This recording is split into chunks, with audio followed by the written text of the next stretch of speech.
Welcome to Bass Talk, presented by Z-Man, and we're going to kick off the first Skype-isode of 2013 with none other than Mr. Consistency, Bassmaster Elite Series champion, Mr. David Walker. As always, David, it's standing room only in the Bass Talk studio when we have you on. How are you doing today, buddy? Nice.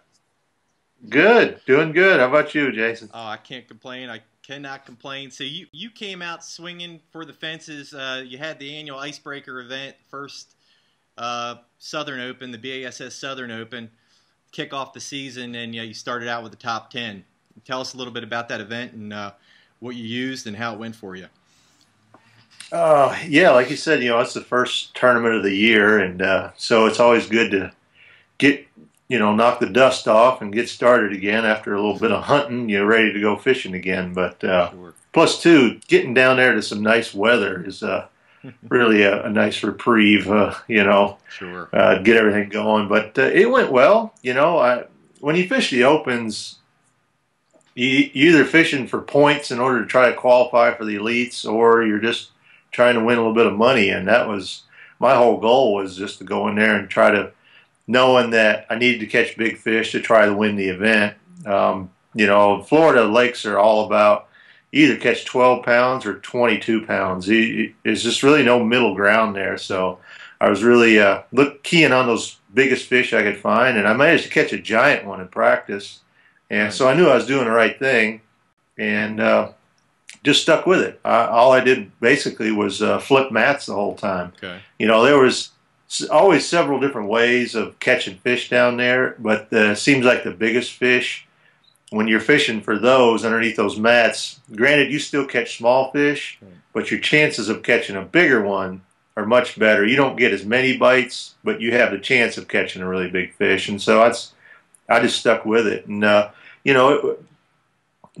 baits and technique is pretty basic. We're talking about mats. It's just vegetation that is either grown across and makes a canopy, or it's cut up vegetation and the wind blows it into and sort of traps it in there.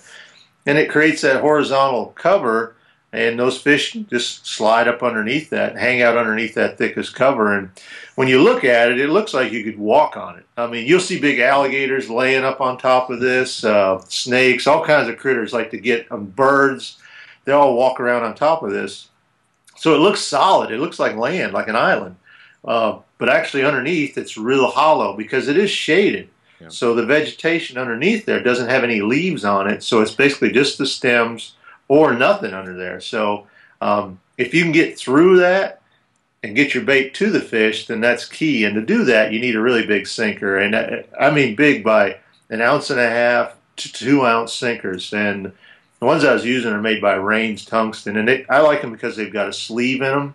Okay. And that sleeve on that tungsten sinker is really important, because even though I'm using 50-pound braided line, that tungsten will cut that line, and usually it cuts it at the worst possible time too, when you've got a fish on the line. So, so I like to use that, and I'll peg the sinker, because if you don't, what happens is the sinker goes through and the bait actually stays up on top. So all you're doing is yo-yoing a sinker up and down there. You don't have your bait on there. So I'll peg that, and you look for little places where you can punch it through, but if it doesn't, many times you can just keep jiggling the bait, and it'll work its way through, and then you'll feel it fall. And then now that free fall is 9 times out of 10, that's when you get your bite, is when it first goes through there. It's not very often where you can just keep working it up and down and the fish gets it. So it's obviously has some type of a reaction strike to it. The bait I was using was the new Z-Man palmetto bug. I mean, we've been using it for a while, but some of the prototypes we had last year. But we had a punch craw that works for the same situation, but it's a much smaller bait. These fish here, the water was warm. They weren't picky on the bait size, so I went with the palmetto bug, and it worked out good for me. I was using a black with a blue flake. Really a basic color. I mean, that works anywhere you will go in the country, is black and blue.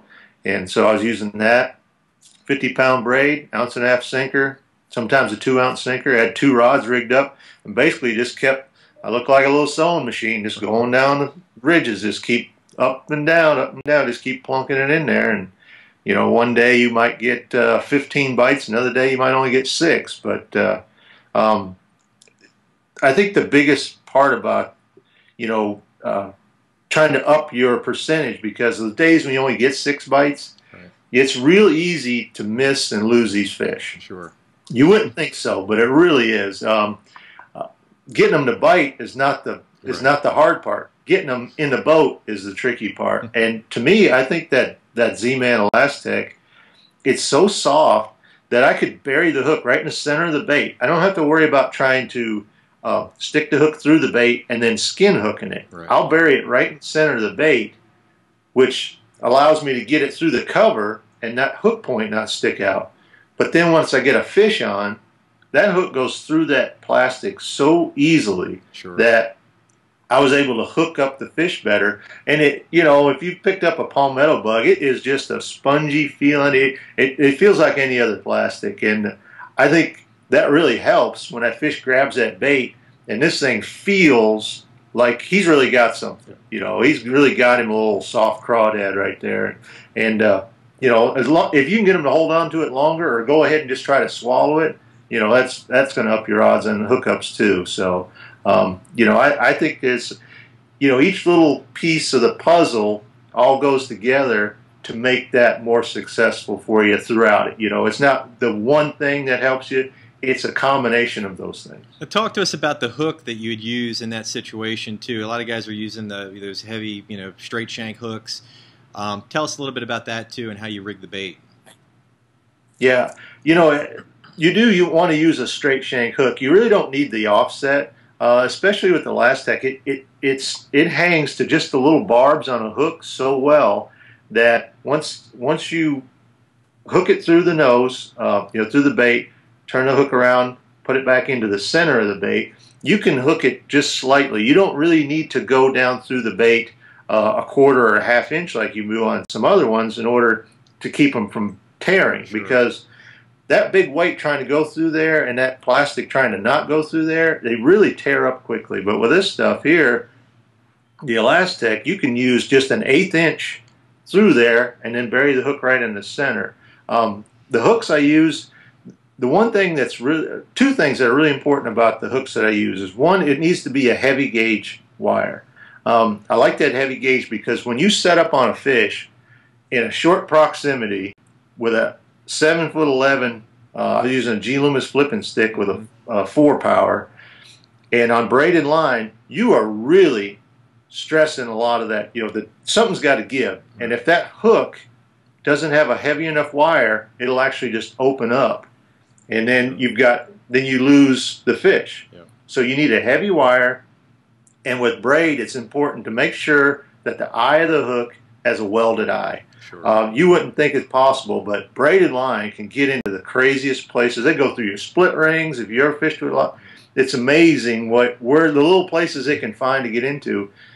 And I can tell you by, you know, experience that I have reeled back in nothing but the knot before, because it actually get right out of the hook and just set itself free from the hook. So I always use a heavy gauge, short shank, straight, welded eye flipping hook. Now, what size were you throwing, like a 4/0 with or a 5/0 with the palmetto bug? What worked better with the Z-Man palmetto bug? I was using a 4/0, okay. And you know, just the length of it is, you could get away with a 5, and normally I'll do that, but I think with the softness of the bait, I was able to get away with a little bit smaller hook, because even though the bait might ball up, it's still so soft it doesn't get in the way of your angle of that hook. You know, where you got how big the hook gap is. Sure. Even when that bait balls up on there, it's still so soft that a palmetto bug, you can compress it down to this thin, yeah, lengthwise,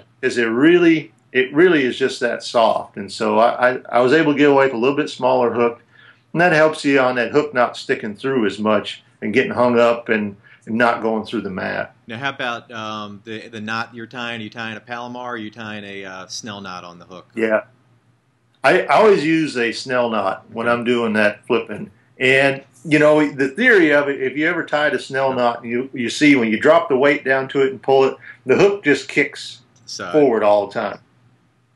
I don't know if under that situation that really does work, but it's one of them things where in case it might work, you better try it. But it holds up really well. I haven't had any negatives to it, and I can't prove that it works, but it's a good possibility it does. I mean, I always used to use a Palomar for years and really didn't have a problem with it. And then the whole snell knotting came out, and I was like, you know, you got to try it. You better try it, you know. And so I'll just do that. And it's not hard to tie a snell knot either. So if you don't have much confidence in your knot, a little dab of super glue will fix that right up for you. You can go actually, folks at home, you can go online, and there's several YouTube videos out there that'll show you how to tie a snell knot. So it's fairly easy to do.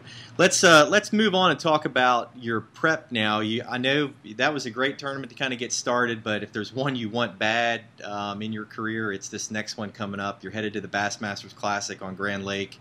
I know this is one that you want, and that you certainly feel in your head you can win. Did you spend any time at all pre-practice at Grand Lake to get a feel for the lake? You've probably been there before, obviously, with the elites and that kind of thing, but did you pre-practice, and are you prepared for the event next week?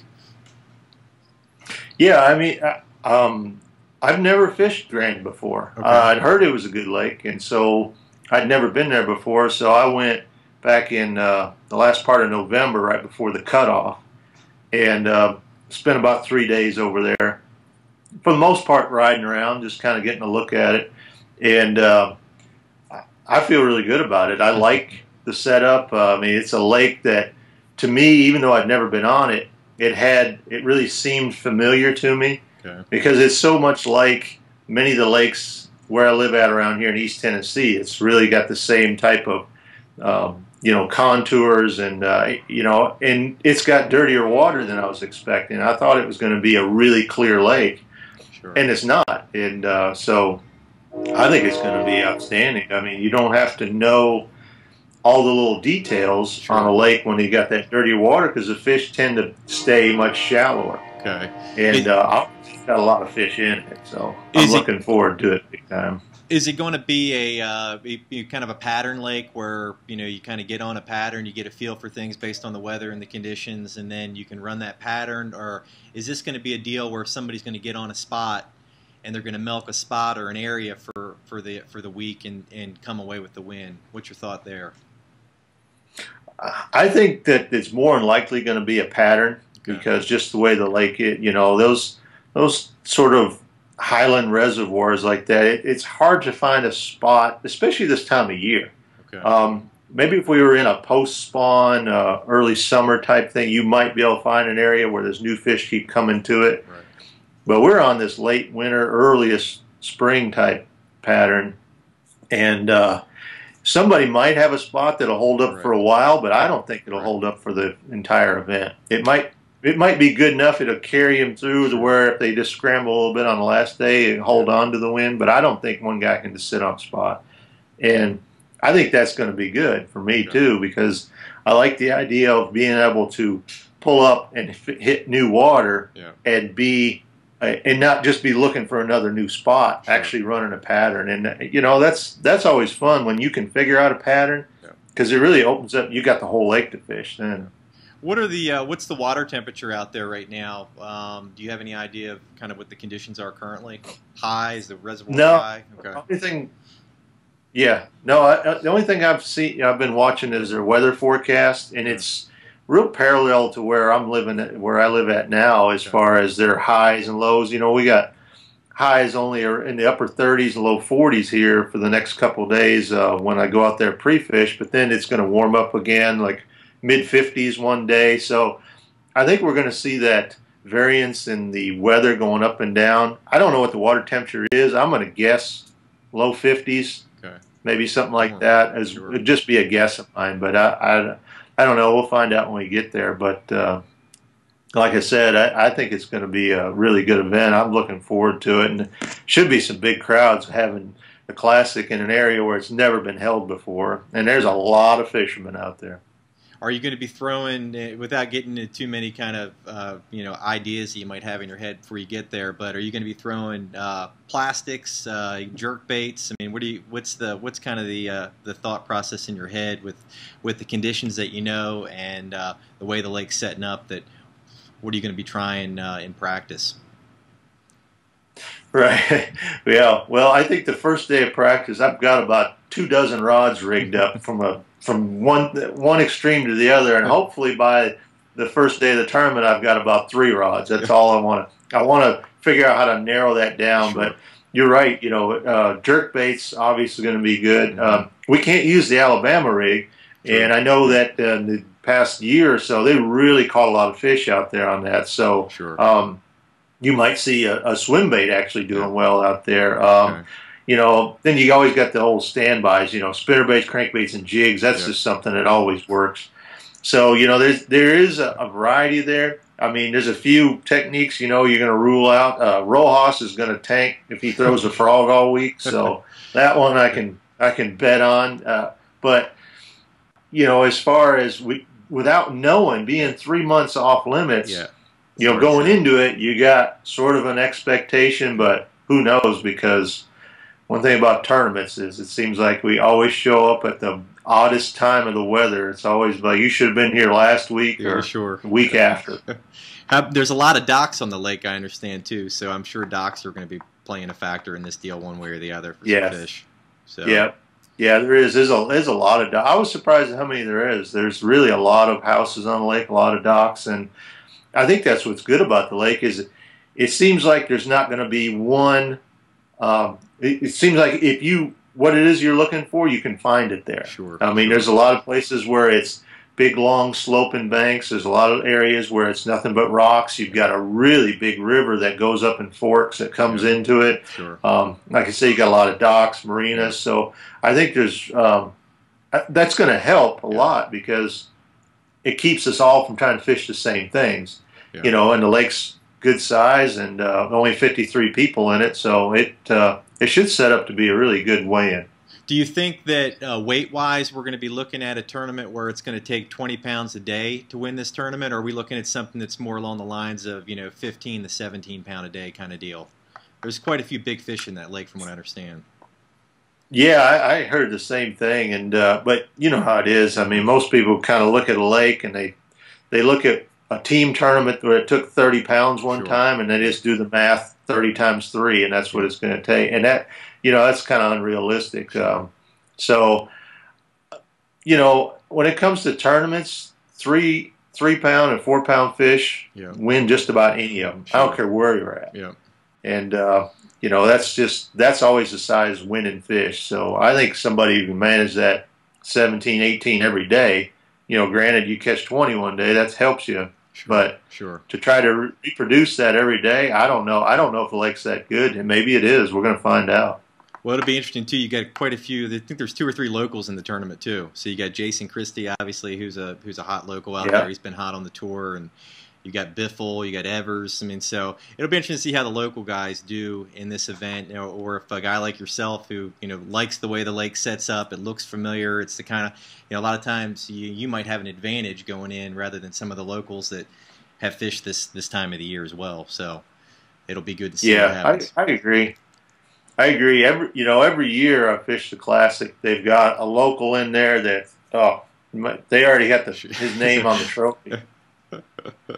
Never works out that way. Doesn't happen that way. So you'd have picked, Red River last year. Who'd have said, "Boy, I think a guy from Florida's really got this one locked up." You're right. You're absolutely right. Year before in New Orleans, there, well, that guy from Michigan, he's going to really know the place. They had Greg Hackney. They had his name on the trophy. He's already I think as an odds maker, it's easiest to pick the guy who lives the closest, but I think that's not really the reality. Sure. No, you're absolutely right. Well, listen, it's great talking to you. I know you got a lot of prep work before you get on the road and head to the Classic. We're going to have some folks that are going to be there. They'll probably catch up with you and get some video here and there that we'll post on the Z-Man Facebook page. We actually have over 30,000 fans now on Z-Man's Facebook page. So 35,000. I was just told by our producer. So nice. Lots of guys. You got a big following, and we're excited to see you fish the tournament. Hopefully, you'll do very well, and we look forward to talking to you here in a couple of weeks, David. Yeah, sounds good. We'll talk about the winning pattern. That would be awesome. Good deal. Safe travels to you, and good luck next week. All right. Thanks. Thanks, buddy.